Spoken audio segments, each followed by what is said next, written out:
high Lp(a) levels, both observationally and genetically, associate with increased risk of coronary heart disease and with increased risk of aortic valve stenosis. But the question for the present study is, does elevated levels also associate with increased risk of ischemic stroke?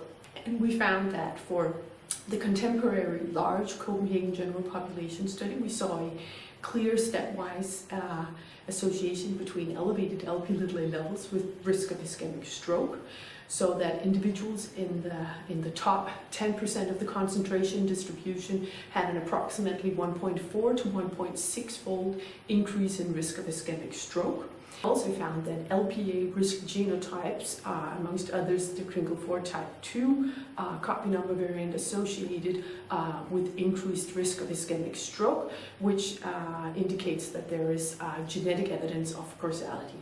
However, in the smaller and historic Copenhagen City Heart Study, results did not reach statistical significance, and we speculate that that may be due to study differences.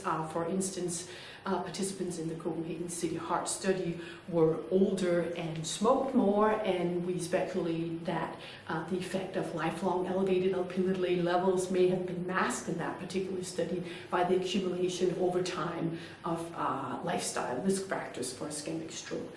Nonetheless, our results indicate that Lp(a), high levels of Lp(a), are also a risk factor, and most likely, based on the genetic evidence, a causal risk factor for ischemic stroke.